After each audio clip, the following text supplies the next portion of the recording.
Sejam bem-vindos de volta ao nosso podcast, hoje é o episódio 75, e no episódio de hoje eu vou trazer um tema um pouco polêmico, um pouco sensível, que é a estenose de ureter. Esse é um tema que nem todo paciente conhece, esse é um tema que não é abordado por todo médico urologista, mas é algo que é importante dos pacientes conhecerem, principalmente aqueles pacientes que têm cálculo renal e que eliminam cálculos de repetição, ou que são submetidos a múltiplos tratamentos cirúrgicos, porque cada tratamento é um risco de desenvolver essa complicação que a gente chama de estenose de ureter. Então, sem mais demoras, após a música de introdução, o nosso episódio na íntegra. Sejam mais uma vez muito bem-vindos ao nosso podcast.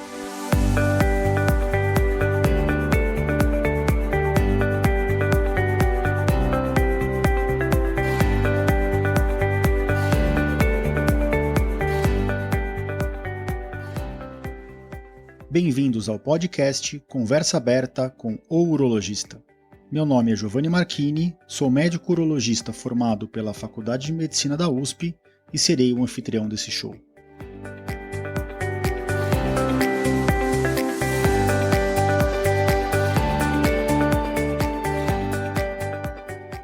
Nesse podcast, queremos compartilhar conhecimento confiável e de qualidade sobre saúde. Com um formato único e inovador, e sempre com o foco no paciente, nós vamos esclarecer as suas dúvidas, trazendo todos os ângulos das situações vivenciadas no dia a dia da urologia.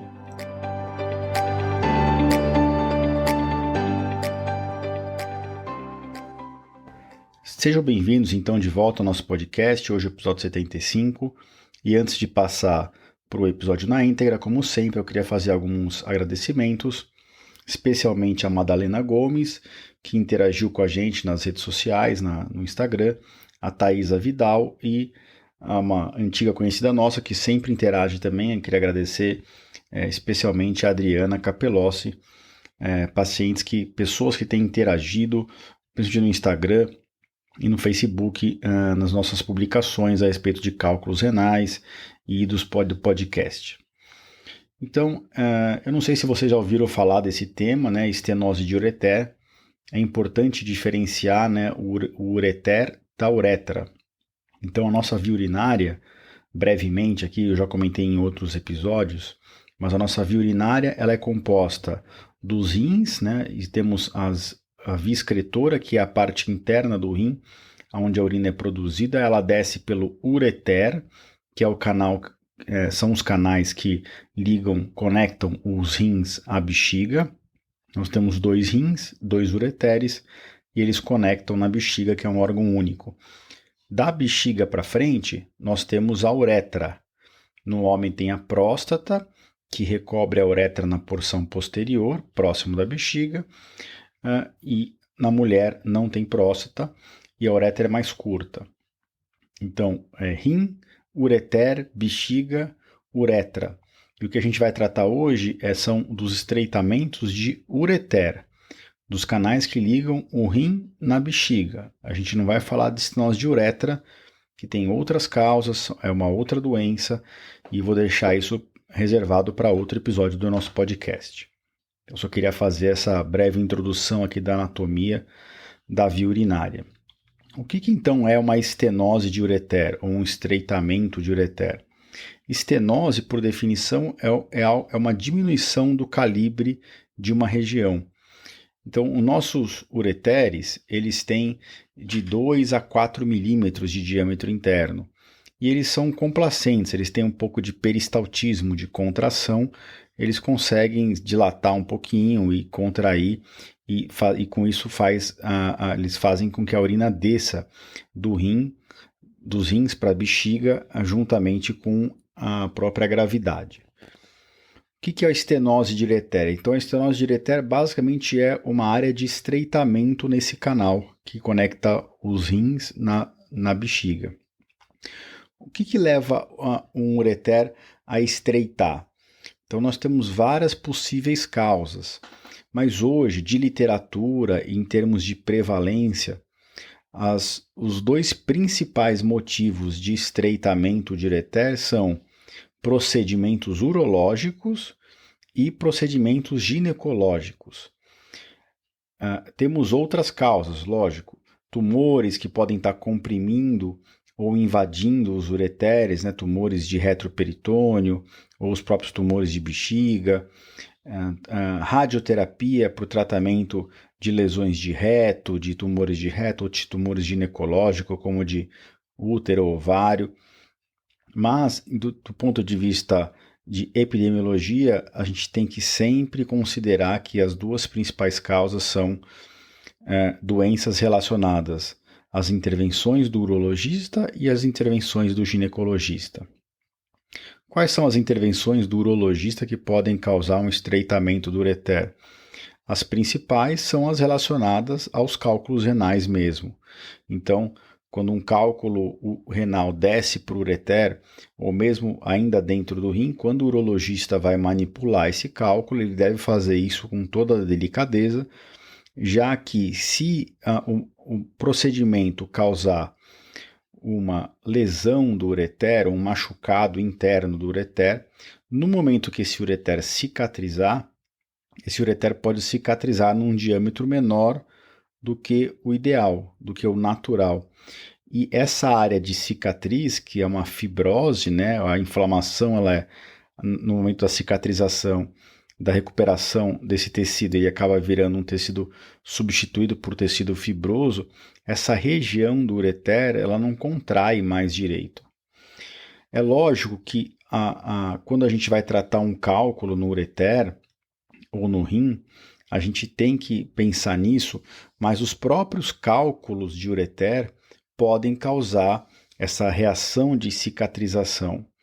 Então, quando a gente diagnostica uma estenose de ureter pós-tratamento de cálculo de ureter, a gente raramente consegue diferenciar se essa estenose, se esse estreitamento ocorreu pelo cálculo ter ficado lá há muito tempo.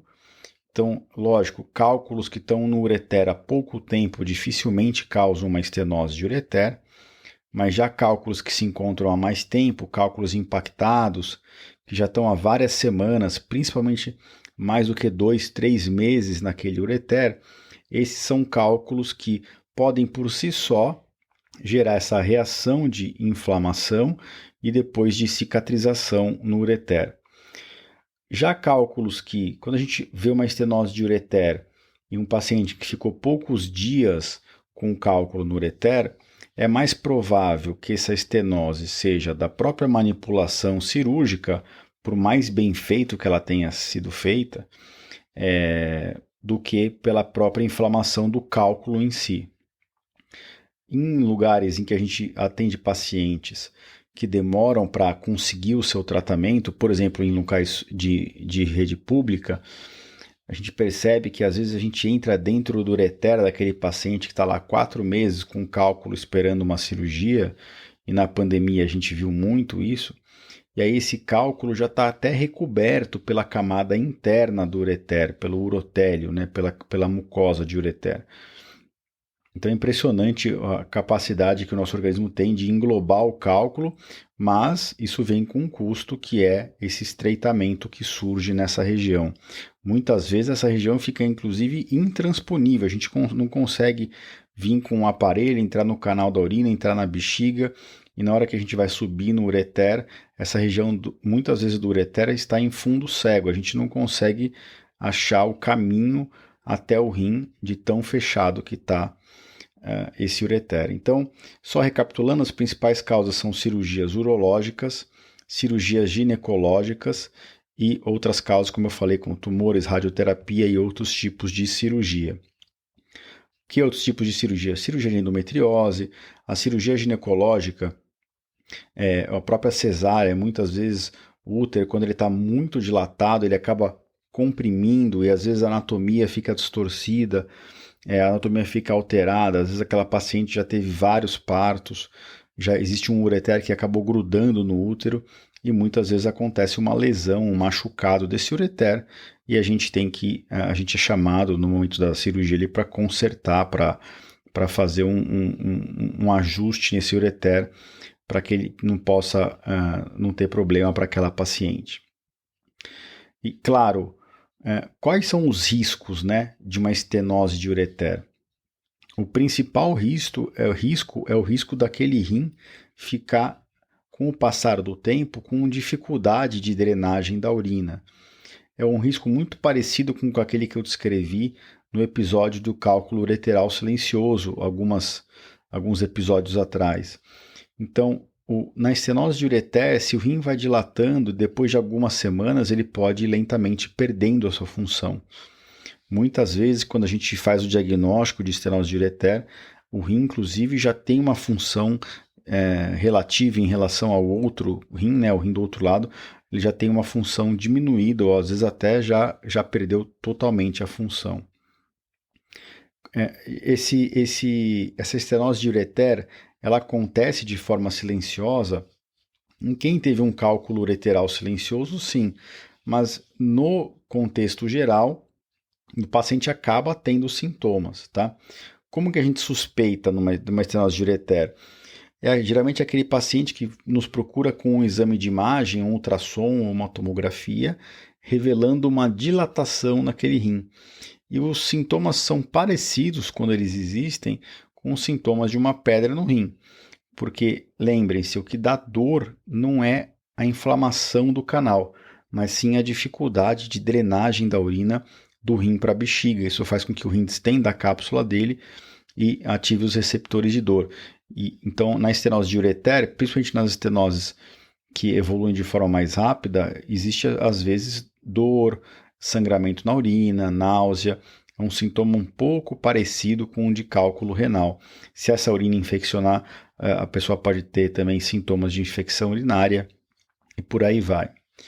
Então, é por isso que toda vez que a gente trata um cálculo no ureter, ou mesmo depois que nós identificamos que a pessoa conseguiu eliminar de forma espontânea aquele cálculo no ureter que a gente estava acompanhando, é recomendado, altamente recomendado, praticamente obrigatório na minha cabeça, mas é altamente recomendado nos guidelines que se faça um exame de imagem de controle. Por quê? Se você tiver eliminado a pedra, mas o rim começar a dilatar nesse primeiro ultrassom que você fez, pode estar surgindo uma estenose de ureter. Pode ser outro cálculo que desceu também? Pode. Mas se a pessoa não tinha outros cálculos, mais provável que seja uma estenose de ureter. Se você operou, tirou um cálculo no rim ou tirou um cálculo no ureter, é recomendado que se faça um ultrassom 4 a 6 semanas depois do procedimento. Então, em geral, no consultório, além de pedir os exames de avaliação metabólica, de sangue e de urina, a gente acaba pedindo, eu tenho o costume de pedir, pelo menos um ultrassom, ou em casos em que tem uma suspeita muito alta, ou que eu fico mais preocupado, era um cálculo impactado há 3 meses, eu não quero ter dúvida nenhuma do diagnóstico de uma estenose de ureter, a gente pode até pedir uma tomografia com contraste, com fase tardia, para a gente avaliar se aquele rim está captando bem o contraste e jogando adequadamente esse contraste para frente, para a via urinária de forma simétrica, né, simultânea ao rim do outro lado. Então, como que eu suspeito, né, da estenose? Pelos sintomas e pelos antecedentes. Eu fiz uma radioterapia para um tumor oncológico. O meu rim no ultrassom está dilatado. Tem uma chance grande de ser culpa da radioterapia. Deve ter cicatrizado, gerado uma reação de cicatrização naquele ureter. Mas como que eu faço o diagnóstico? Uma vez que eu tenho uma alta suspeita, seja pelo quadro clínico, seja por um exame de imagem inicial, o diagnóstico definitivo da estenose de ureter, esse diagnóstico pode ser feito de algumas formas. O que é o mais comum? Achamos uma dilatação no ultrassom, eu acabo pedindo uma tomografia com contraste, com fase excretora tardia, que é o que eu falei para vocês, para ver se esse rim capta e joga o contraste para frente de forma fácil, ou se ele está ficando dilatado e não está conseguindo jogar o contraste.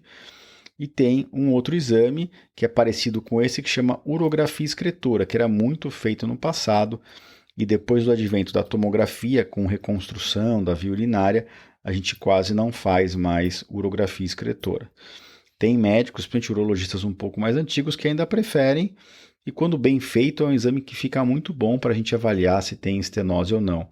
A urografia excretora basicamente é injetar contraste na veia do paciente e bater várias chapas de abdômen, raio-x de abdômen, de forma sequencial, com 0, 1, 5, 10, 15, 30 e 90 minutos para ver se a gente consegue ver o rim captando o contraste e jogando ele para fora. A urografia excretora mostra muito bem a via excretora, a via urinária, mas não mostra bem os órgãos ao redor. E por isso que, em geral, a gente prefere a tomografia. Esse é um exame morfológico, mas a gente costuma pedir também um exame que chama cintilografia renal dinâmica, com DTPA. O que é isso? Se injeta também uma substância na veia do paciente e a máquina e o radiologista da medicina nuclear, eles avaliam se o rim daquele paciente está conseguindo jogar esse radiofármaco para fora, para frente, de forma fácil. Né? Então, inclusive, se injeta um diurético e se faz uma curva para ver se a curva está descendo, ou seja, se o rim está conseguindo esvaziar o conteúdo de radiofármaco que ele captou. Quando a curva só sobe, isso é sugestivo de que o rim está captando aquele radiofármaco e está acumulando dentro dele. Então, se a gente junta essa cintilografia renal dinâmica de DTPA com os achados de uma tomografia com contraste e o quadro clínico, em geral a gente acaba tendo ou não o diagnóstico da estenose de ureter. Em casos em que esses exames ainda deixam alguma dúvida, a gente pode fazer uma intervenção cirúrgica e cateterizar esse canal que vem do rim por dentro da bexiga e injetar contraste de forma retrógrada. Então a gente consegue moldar internamente com o contraste esse canal e a gente avalia se tem alguma área de estreitamento ou não. Quando optamos por fazer isso, geralmente é porque a gente já está bem sugerido de que existe estenose e a gente faz isso no momento do tratamento. Então vamos passar, né? Como é que passar para o tratamento? Como é que a gente faz o tratamento de uma estenose de ureter? Depende de vários fatores, mas da função daquele rim, isso é um fator, porque se o rim não tiver mais função e estiver dando sintoma no paciente, mas tiver zero função, o tratamento é tirar o rim, não é tratar o ureter. Mas, graças a Deus, isso não é o achado mais comum. Quando a gente faz a cintilografia, a tomografia, a gente geralmente vê que aquele rim ainda funciona, ele só está com dificuldade de drenagem. Então, quando é um estreitamento muito longo, mais do que 1, 2 centímetros, ou em locais de difícil abertura por dentro do canal, a gente passa por um tratamento mais agressivo, apesar que hoje em dia a gente faz a maior parte dessas cirurgias por vídeo ou com auxílio do robô. Então a gente faz uma ureterectomia, a gente tira uma porção do ureter e junta novamente. A gente faz uma uretero-anastomose. Ou então, se a estenose for lá em cima, perto da pelve do rim, a gente faz uma uretero-pieloanastomose, muito parecido com uma estenose de Jupe. Então a gente tira aquele segmento do ureter que está ruim e refaz a via urinária e sempre deixa um duplo J por mais ou menos 6 semanas internamente moldando essa junção. Quando o estreitamento está no meio do ureter e é muito longo, a gente também parte para uretero-uretero. Quando o estreitamento é lá embaixo, perto da bexiga, mais próximo da bexiga, e ele é muito longo, aí a gente faz geralmente um reimplante desse ureter na bexiga. Tem várias técnicas, tem a Politano, tem a Gregoire, ou então a gente faz uma técnica quando o ureter está estreitado um pouco mais longe da bexiga, mas ainda no terço final dele, a gente pode fazer uma técnica cirúrgica que a gente chama de bexiga psoica. A gente leva a bexiga, dá uns pontos nela no músculo psoas, que é um músculo que vai para a nossa perna, e com isso a gente alonga a bexiga em direção a esse músculo e aí a gente consegue fixar esse ureter, né? A gente faz a junção desse ureter na bexiga. Porque vocês perceberam que eu estou falando para estreitamentos, para estenoses longas, né? Porque quando as estenoses são curtas e não são tão importantes, a gente pode tentar o tratamento endoscópico. O que é o tratamento endoscópico? É tentar tratar por dentro do canal. Existem alguns detalhes técnicos. A gente geralmente faz uma pielografia ascendente, a gente entra com o paciente dormindo, a gente entra dentro da bexiga, cateteriza aquele ureter que a gente quer examinar. Às vezes a gente entra até com o ureteroscópio dentro dele. a gente joga contraste dentro dele, avalia a extensão, né, do estreitamento.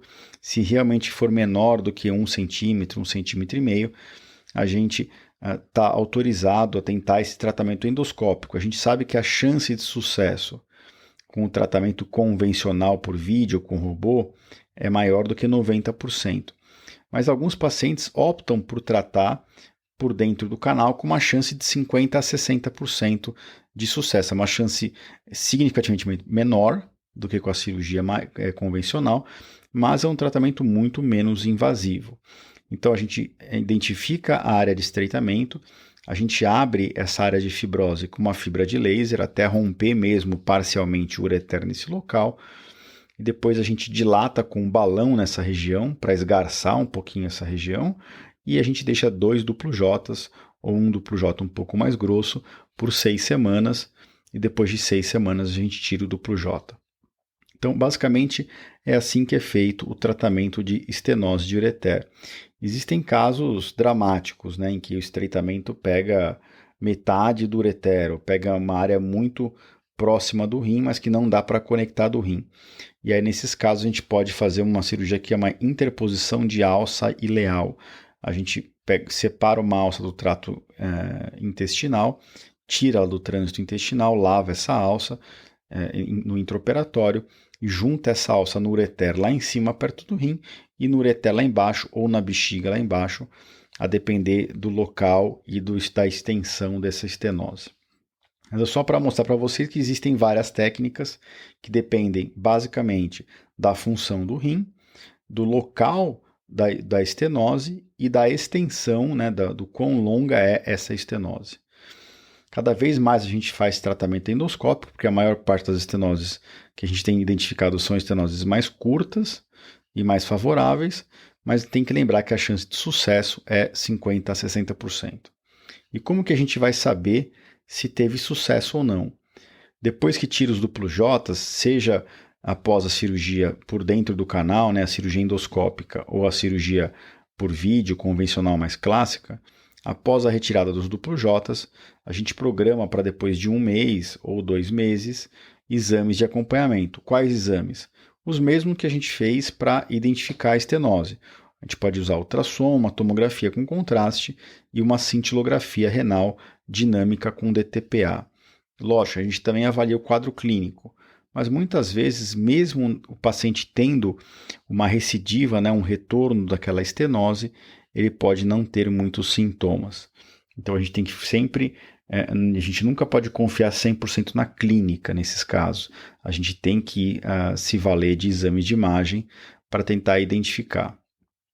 E por que no começo do episódio eu falei que esse tema é pouco discutido? Porque a incidência de estenose de ureter após cirurgia de cálculos renais, ela varia na literatura de 0,5% a 5%. É uma incidência variável, em algumas séries até mais. E algo que com o advento dos aparelhos menores, com as cirurgias mais precisas, com o uso do laser, eu acho que essas incidências têm diminuído, pelo menos na nossa prática, né? Eu não vejo com tanta frequência. A gente recebe mais casos encaminhados de fora, de outras cidades, de outros estados, onde a gente percebe que a estenose aconteceu ou porque o cálculo ficou muito tempo no ureter, ou porque os procedimentos foram feitos com aparelhos mais antigos que realmente danificavam mais o ureter. Em São Paulo, graças a Deus, a gente não tem visto isso nos nossos pacientes com frequência e a gente acompanha bem de pertinho mesmo os nossos queridos pacientes.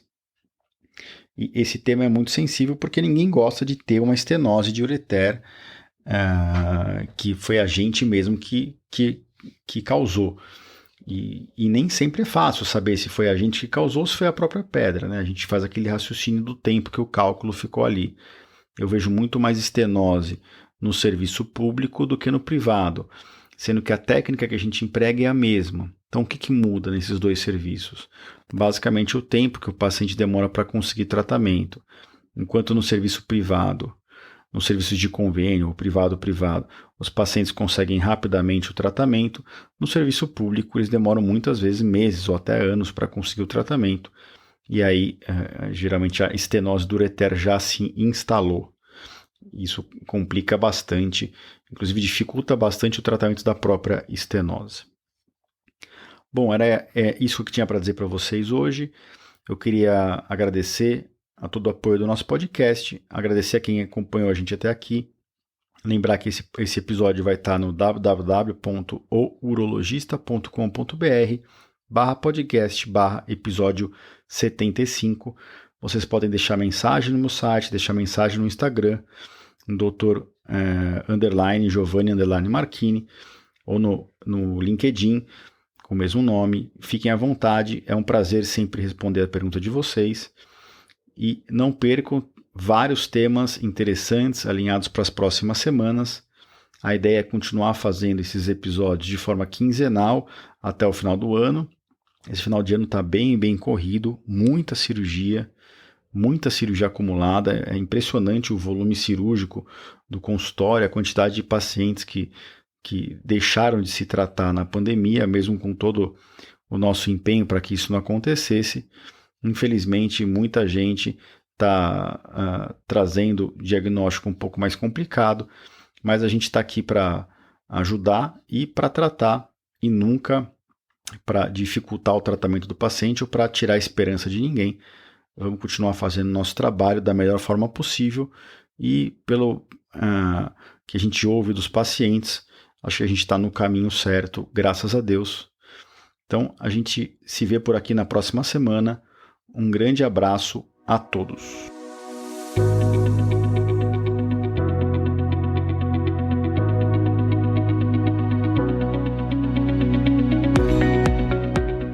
Você ouviu a mais um episódio do podcast Conversa Aberta com o Urologista. Mais uma vez, obrigado e até o próximo.